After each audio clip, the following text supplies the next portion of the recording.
Have Africa's problems solved by African?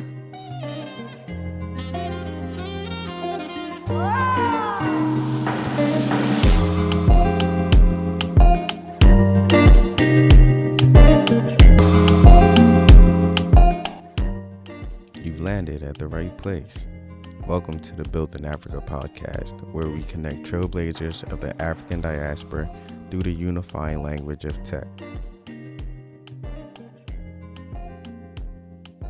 In this episode, we connect with Shem Ogumbe, an engineering technical lead at Lori Systems. Let's get into it.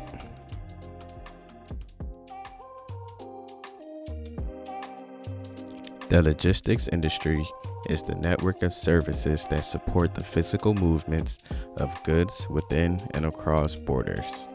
Logistics not only affects when we receive goods, but also determine at what price.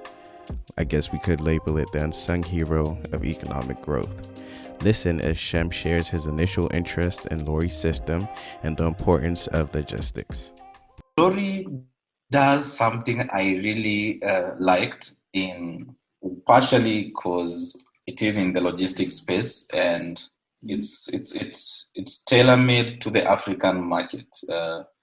If you look at logistics in Africa, especially for landlocked countries, you notice that the cost of items in, say, Uganda or Rwanda is so high compared to the cost of a similar item in Kenya because of the existence of the port in Kenya. A number of times, the logistics around getting an item from, say, China or India to a country in Africa sometimes gets to a point that the cost of logistics alone adds up to 60% of the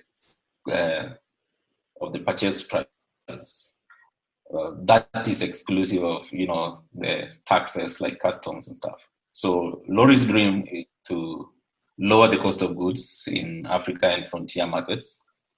And that really resonated with me. I have been to a few countries in East Africa. I've been to South Sudan. I've been to Rwanda, Tanzania, Uganda. And a number of times I was looking at people who trade in things like vegetables and fruits.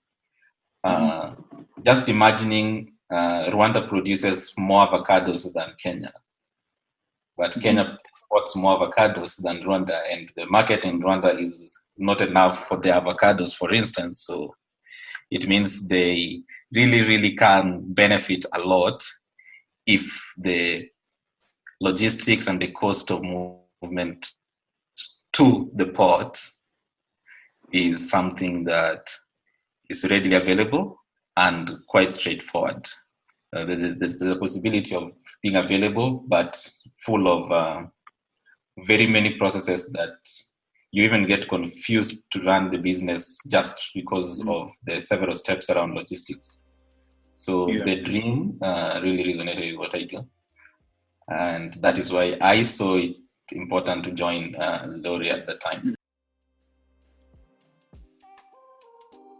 At times, there are multiple solutions to a problem, and there are many various processes one may take to arrive at such a solution.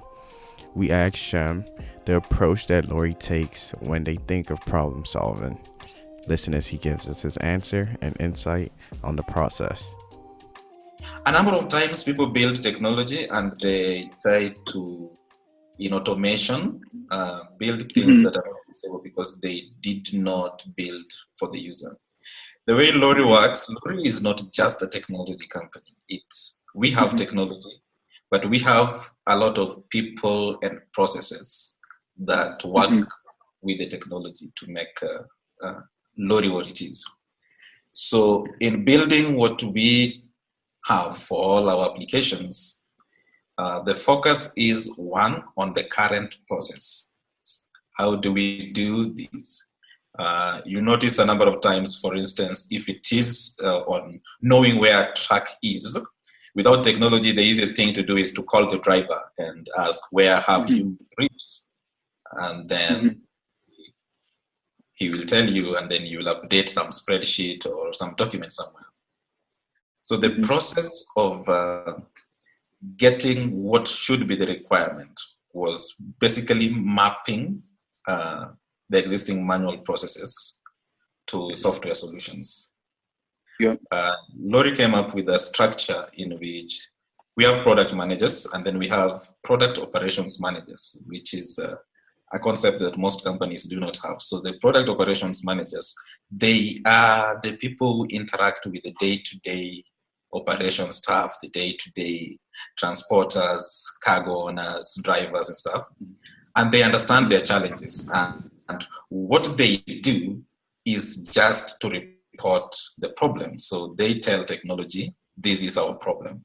We want to know where our truck is. We want to know if there's a challenge on the road. And then we have product managers whose work is now to decide that for that problem, this is the solution. They will then come up with, things like, forms that would be needed.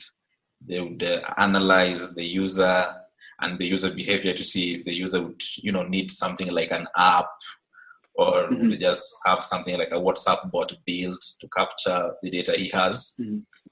They interact with engineering so that engineering can now translate what they have put, which is, we need a form, we need an app, we need this, into what is technical. So now the data points, now the architecture, the infrastructure, the support in terms of internationalization when we are supporting multiple countries and stuff.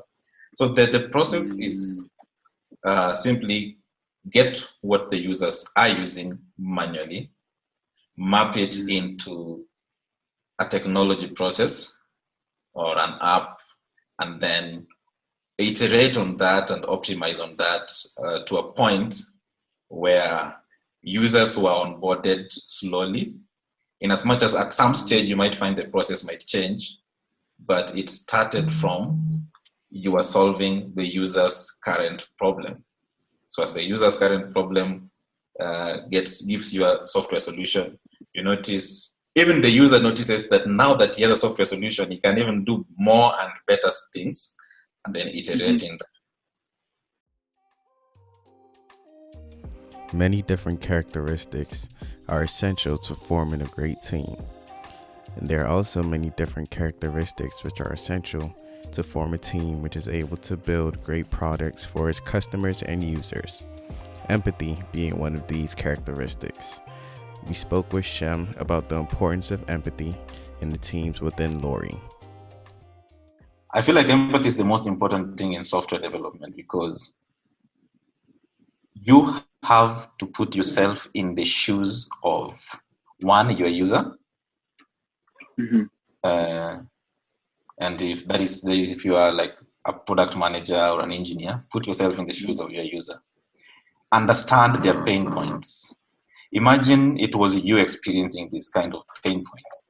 Build a solution as if you're building it for yourself, because you've already put yourself in that state. I look at a situation where you want to build a solution for someone, and then you build a solution that is not usable because you didn't visualize it from that person's standpoint. And also in teams, that is the first idea is, from the tech people to the users. Then within the tech team, empathy is in understanding that everyone has the best intentions. For instance, the product manager to the engineer, when reporting that this is what we want to build for the user, it's important that the engineer understands the product manager has the best intention of the user, and the product manager understands as well that the engineer has the best intentions. So at the end of the day, we are building with the quality as if we are building for ourselves, by simply putting ourselves in the shoes of our users and the people we collaborate with.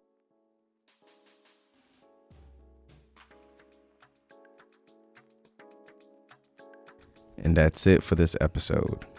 If you haven't already, be sure to check out the full article on our website, builtinafrica.io, found in the description. And while you're there, don't forget to subscribe to our email list so we may keep you updated with the latest. And until next time, keep building.